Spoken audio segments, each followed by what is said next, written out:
En la clase de hoy vamos a analizar el capítulo 2 de Eric Hobsbawm, La economía cambia de ritmo, que hace referencia a la etapa comprendida entre 1873 y 1914, con los inicios de la Primera Guerra Mundial.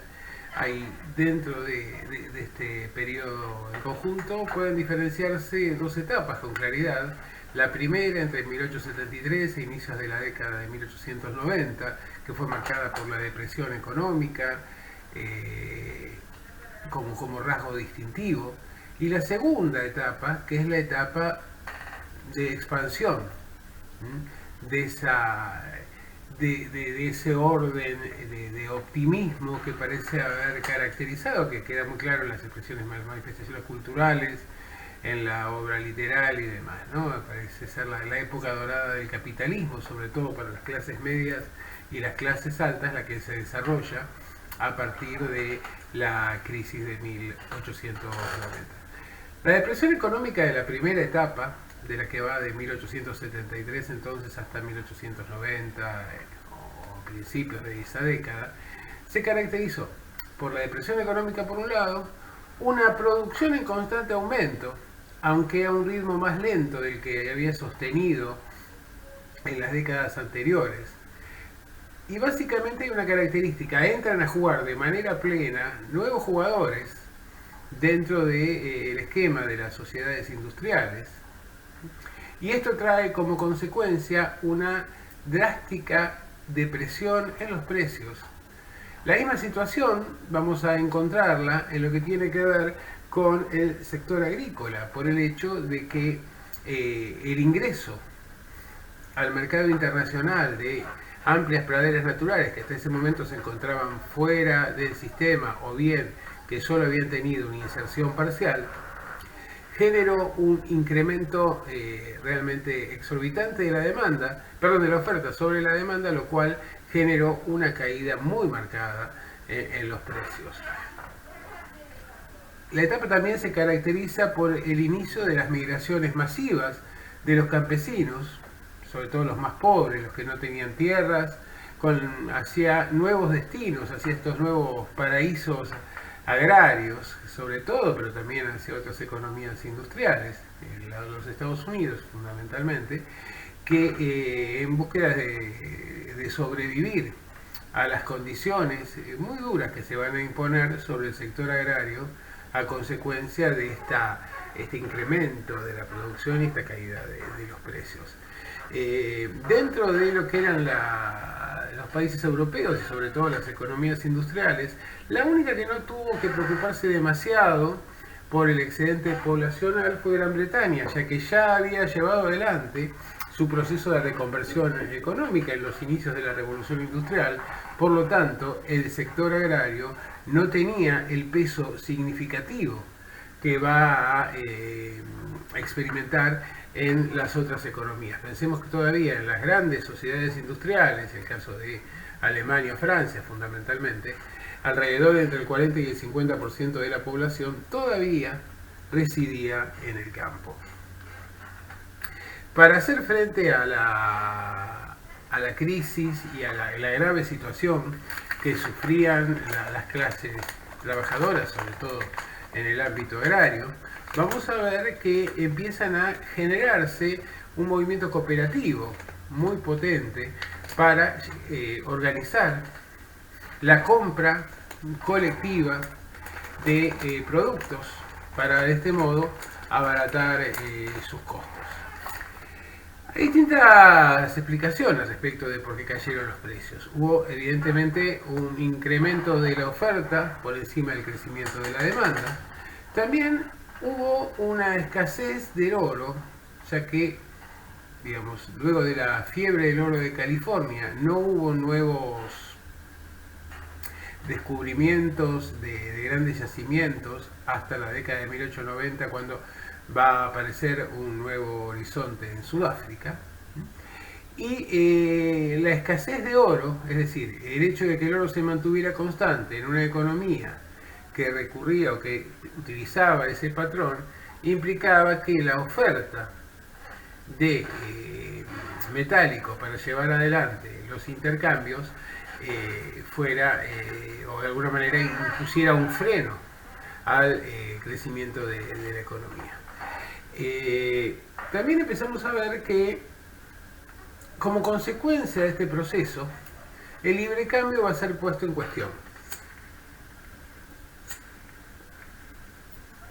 Sobre todo en las economías industriales, donde los industriales fundamentalmente, pero también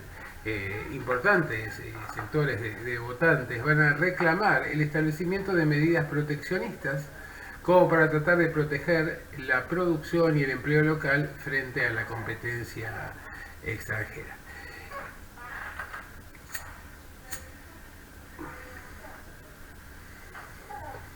A partir de finales de la década de 1870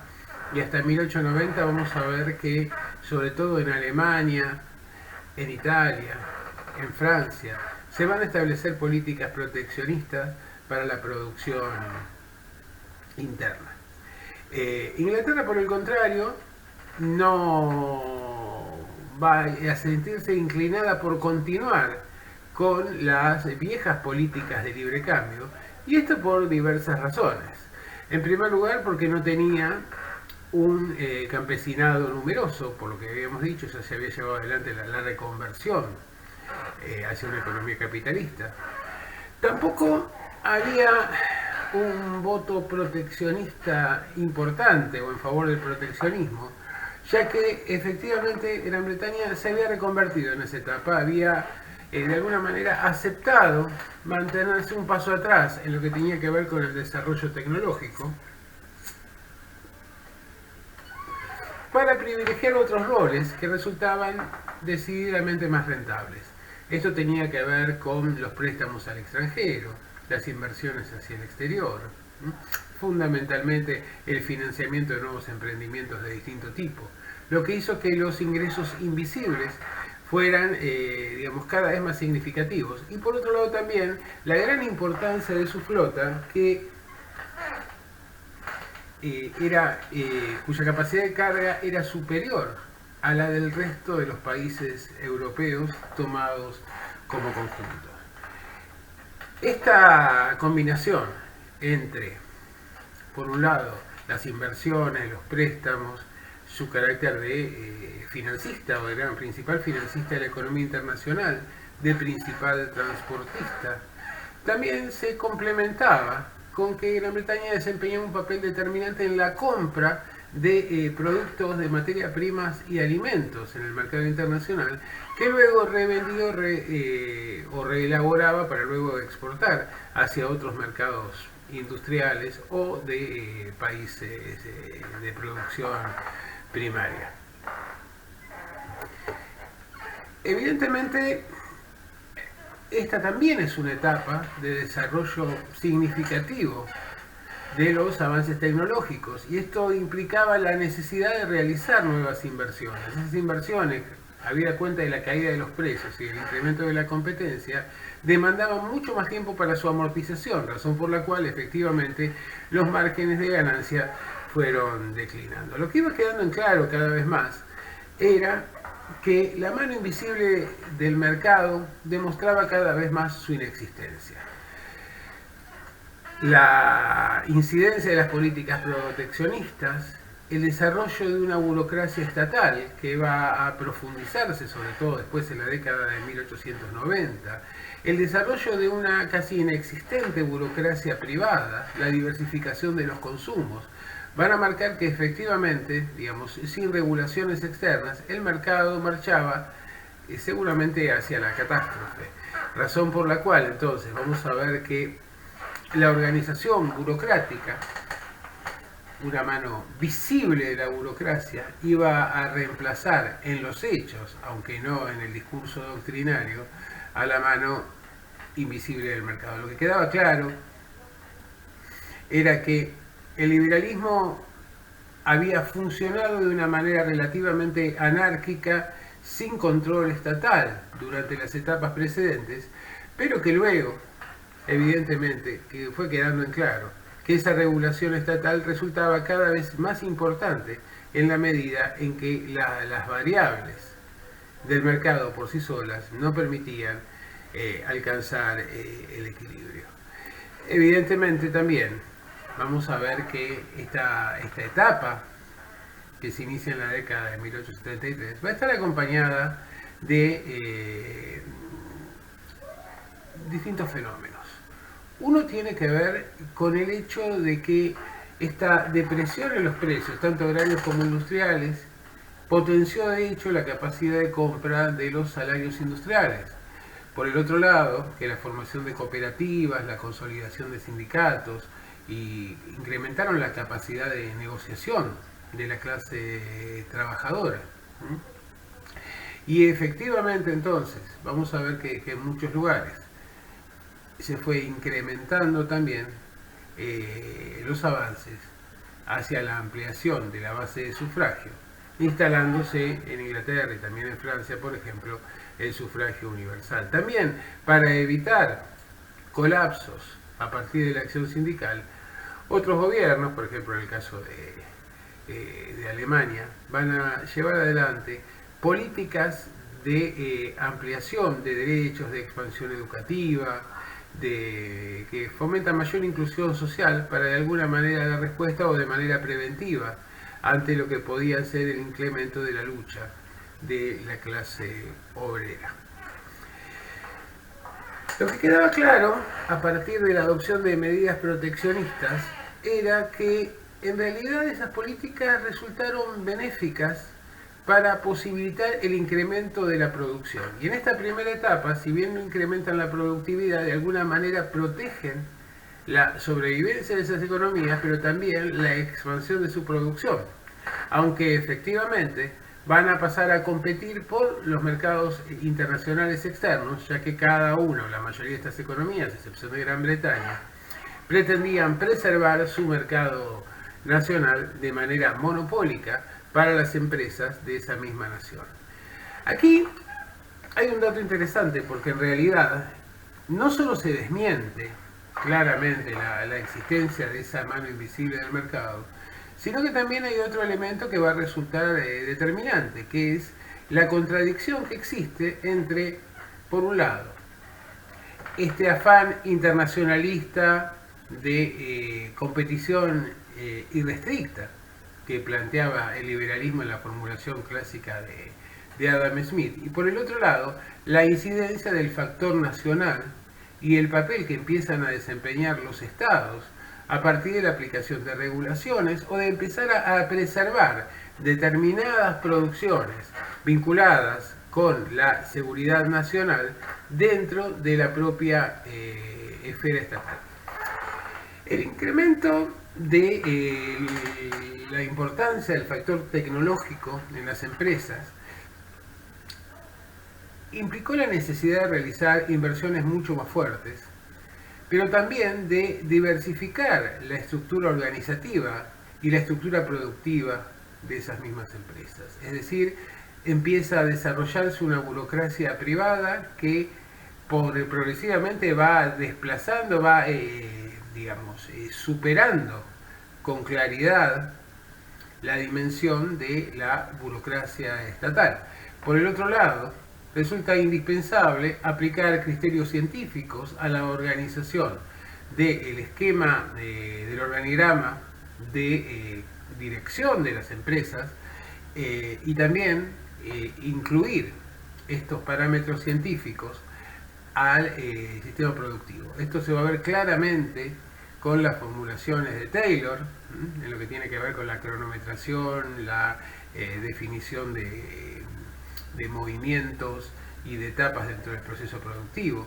Y esto es, bueno, claramente después, en el siglo siguiente, va a ser llevado hacia su nivel más relevante en el caso de la empresa Ford, ¿no? A partir de lo que se terminó conociendo como el Fordismo. Aquí hay un dato de interés, que es el hecho de que este capitalismo está en una etapa de reinvención, y esa reinvención implica una asociación mucho más importante con la ciencia y la tecnología de lo que fueron los simples emprendimientos industriales de la primera etapa de la revolución industrial. Había que mover ejércitos de trabajadores, realizar inversiones, controlar mercados, generar un sistema de costos mucho más eficiente. Y para esto era necesario la profesionalización de todo el segmento de la administración de las empresas. Por eso los gerentes van a tener un papel muy relevante en lo que tiene que ver con la definición de las políticas empresariales, pero en la práctica, digamos, si bien se va a consolidar este segmento profesional al interior de las empresas, los grandes beneficiarios van a ser los dueños o fundamentalmente los accionistas, ya que por la envergadura de las inversiones va a resultar cada vez más importante la asociación de capitales para poder llevar adelante estos emprendimientos. Evidentemente, digamos, como datos, podríamos señalar que entonces esta etapa que va del 73 a la Primera Guerra Mundial es una etapa donde Inglaterra ya pierde esa condición de taller del mundo, lo cual no implica que pierda su liderazgo en el contexto internacional, pero ahora más a partir de la comercialización de productos importados de otras economías, tanto industriales como economías primarias, como fundamentalmente también a través de los servicios invisibles que tenían que ver con las inversiones y los préstamos externos. En el contexto de depresión de los precios que decíamos recién, de incremento de los jugadores, tanto en el sector industrial como en el sector agrícola, evidentemente la economía se va a alcanzar una escala global, se va a internacionalizar. En ese sentido, hay un nuevo papel relevante que va a jugar Inglaterra, que va a hacer que la City londinense va a ser el centro de las transacciones internacionales.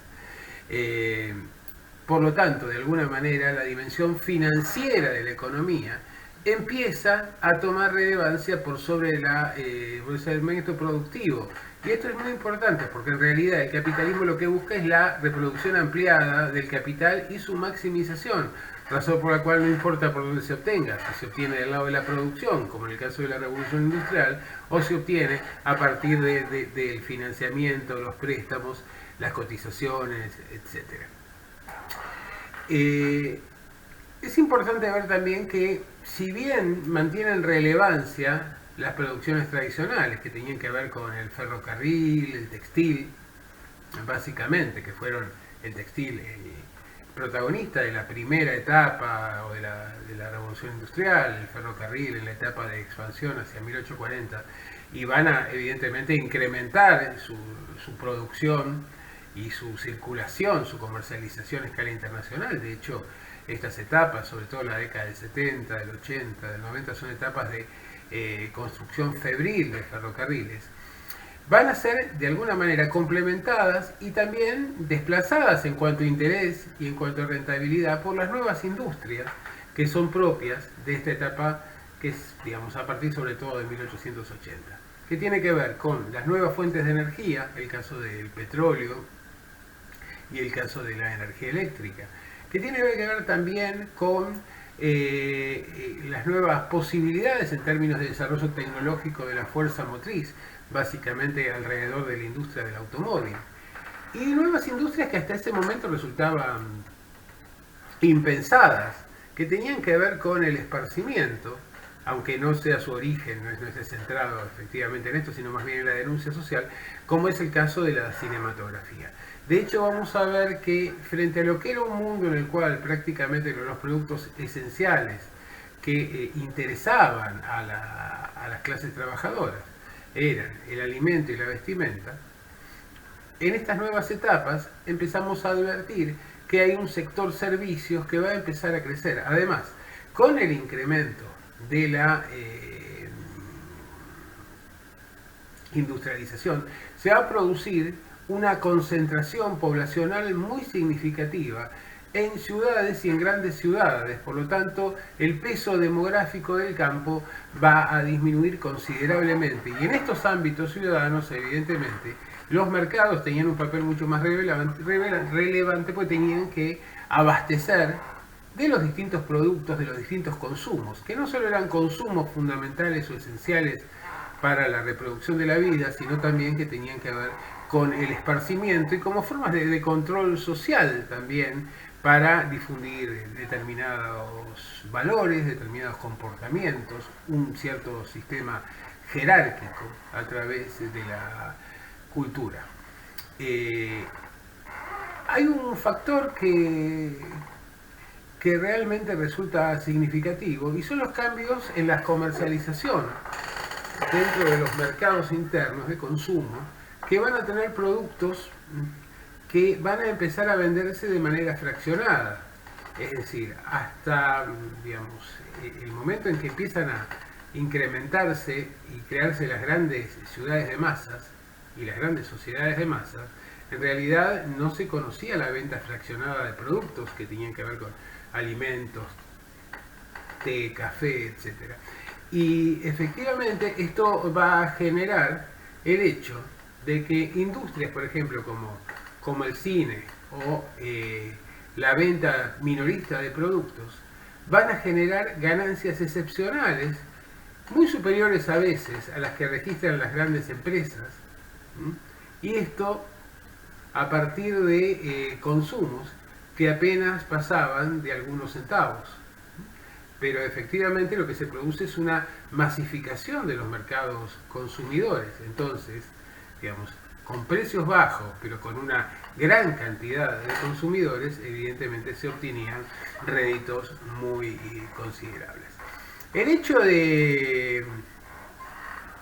que empiece a tomar importancia el sector terciario, el comercio, los transportes, el esparcimiento, también hay un crecimiento impresionante de lo que tiene que ver con las publicaciones periódicas. Por primera vez, cifras que son impensadas para nosotros incluso hoy en día, pero un periódico en Londres para 1890 alcanzó 1 millón de ejemplares de tirada diaria, y lo mismo va a suceder en Francia una década después. Es una sociedad donde el incremento de la educación asociada con las reivindicaciones y las presiones del movimiento obrero va a generar sociedades crecientemente alfabetizadas, y efectivamente esas sociedades alfabetizadas demandaban abastecimiento para, a partir de sus nuevos saberes. Por esto aparece la prensa amarillista, la prensa que se basa en crímenes, en delitos sexuales y en el espectáculo, fundamentalmente, pero también esa prensa va a servir para llevar adelante una tarea de manipulación ideológica de las clases subalternas para tratar de garantizar el orden y la reproducción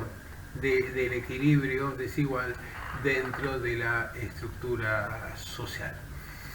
También hay otro factor que es significativo, y es el hecho de que si bien hay avances tecnológicos muy considerables, en líneas generales y a partir de, digamos, los dictados del taylorismo y luego del fordismo,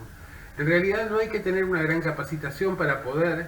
trabajar en esos ámbitos fabriles, razón por la cual, ya que se realizan solamente tareas sencillas y reiterativas, los aprendizajes se daban al interior de la fábrica. Y esto va a permitir, sumado al hecho de este crecimiento exponencial de todo lo que tiene que ver con la burocracia privada, con el sector administrativo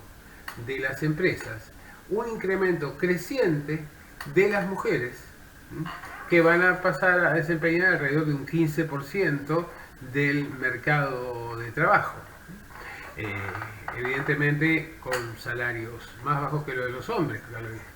como lamentablemente ha sido la característica incluso hasta nuestros días, pero que marcan una inserción de la mujer en el plano, tanto fabril como en lo que tiene que ver con las tareas de secretariado, sobre todo tareas administrativas, en el plano de la administración de las empresas. El incremento de la capacidad productiva, el volumen de las inversiones, el diseño estratégico en lo que tiene que ver con las políticas empresariales, crecientemente nos fue acercando de manera casi inconsciente a dos fenómenos muy claros. Por un lado, el desarrollo del imperialismo, ya que resultaba indispensable para estas empresas y para que estaban en el ámbito de economías protegidas en la dimensión nacional, la expansión constante en materia territorial para garantizarse el abastecimiento de alimentos, de materias primas, de recursos indispensables, de yacimientos mineros y demás, sobre todo también para generar mercados en los cuales intervenir de manera cuasi monopólica con su producción industrial. Por el otro lado, evidentemente, este incremento del imperialismo, en la medida en que el mundo no era inagotable, iba a acercarnos hacia una escena de guerra total, ¿no? De esa gran guerra mundial que va a terminar estallando a fines de 1913, principios de 1914, y esto efectivamente de alguna manera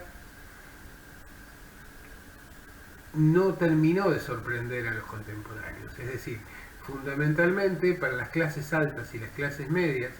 se advierte que esta Belle Époque, como se la llamó, ¿no? Esta etapa maravillosa en términos de consumo, de avance de la ciencia, de la tecnología, la diversificación del mercado, el desarrollo del automóvil, de las comunicaciones, la telegrafía sin hilo, el teléfono, el lavarropas, la heladera. Es decir, vamos a ver que la luz eléctrica, el consumo de petróleo, el reemplazo del acero en detrimento del hierro, este mundo moderno, este mundo totalmente distinto al previo de la década de 1873, generó claramente condiciones de vida muy superiores y mucho más diversificadas para clases medias y clases altas. En el caso de la clase obrera, llamativamente, vamos a ver que no aparece como una etapa dorada. Sin embargo, es una etapa que está caracterizada por fabulosos avances. En primer lugar, en lo que tiene que ver con la capacidad de ingreso en términos salariales, la etapa del 73 al 90, con la depresión de los precios agrícolas y de los productos industriales, generó un incremento muy considerable en la capacidad de compra de los salarios. Por lo tanto, mejoraron las condiciones de vida de los trabajadores. Esta mejora en las condiciones de vida de los trabajadores y esta demanda constante de mano de obra fue generando las condiciones adecuadas para poder legitimar, por ejemplo, el funcionamiento de los sindicatos, que hasta ese momento habían funcionado en casi todas partes de manera clandestina o semiclandestina. Y evidentemente también vamos a ver que de la mano de las reivindicaciones obreras se va a extender el sufragio en varios lugares, ya se va a implementar el sufragio universal, y también hay un incremento muy considerable en lo que tiene que ver con la alfabetización. Esta alfabetización en realidad era reivindicada por las organizaciones sindicales como una forma de avance en lo que tenía que ver con el terreno de la lucha de clases para quienes tomaban la estructura del marxismo, o también en lo que tenía que ver con la capacidad de combate en la lucha contra los privilegios para el caso del anarquismo. Pero también este avance de la alfabetización era visto de manera positiva por las clases propietarias, por las clases dirigentes, porque a través, por ejemplo, de la expansión brutal, geométrica, de la prensa que hacíamos referencia antes, o bien de los espectáculos ejemplificadores, se impulsaban determinados valores, determinados estilos de vida, determinada concepción de la sociedad. La etapa entonces,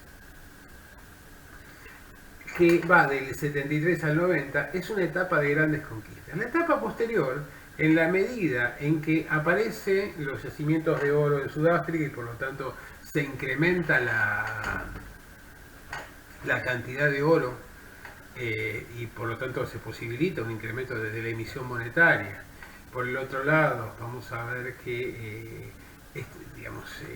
los nuevos avances en materia de tecnología y demás, van a ir generando una mejora en lo que tiene que ver con los precios de los productos, se va a ir estabilizando al no producirse esta incorporación constante de nuevos jugadores, ni en la industria ni en el caso agrario, se va a ir articulando este mercado, este gran mercado internacional con economías industriales proteccionistas, y esto generó entonces una caída relativa del salario respecto de lo que fue la etapa precedente. Pero efectivamente también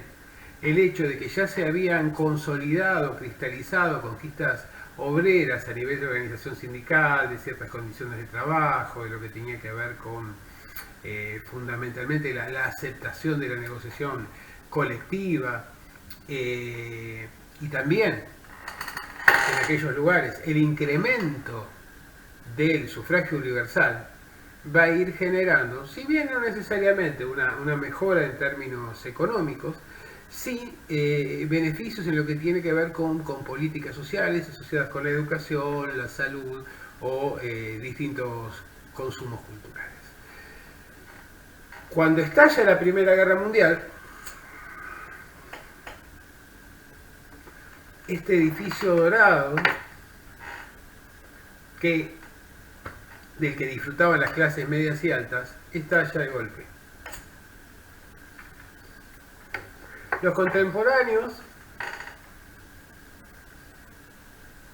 pretendían imaginar que se trataba de un desajuste provisorio, después del cual las cosas volverían a la normalidad anterior. Para la mayoría, en cambio, lo que se veía era que había concluido una época. Era impredecible aquello que iba a venir, pero seguramente iba a ser más doloroso. La exclusión social iba a ser mayor. La pobreza y la indigencia se iban a expandir. Y efectivamente también el hecho de que ya se hubiera dado un conflicto de estas características, de alguna manera generaba las condiciones para pensar que eso podía repetirse en el futuro. Por esta razón es que los estados van a progresivamente ir incorporando cada vez mayor cantidad de funciones, sobre todo asociadas a lo que tenía que ver con consumos masivos, lo que tenía que ver con el control de las comunicaciones, todo lo que tenía que ver con la producción y distribución de armamentos, la inversión científica en el arte de la guerra. Evidentemente, pensemos que la Primera Guerra Mundial es una guerra donde el transporte predominante al ingreso es el caballo y el ferrocarril, y en el transcurso de la guerra se van a desarrollar rápidamente el submarino y la aeronáutica. Entonces, etapa de grandes transformaciones en términos tecnológicos, en principio aplicados al arte de matar, que luego van a volcarse progresivamente hacia la producción civil. De este modo terminamos la clase de hoy y nos reencontraremos la semana próxima.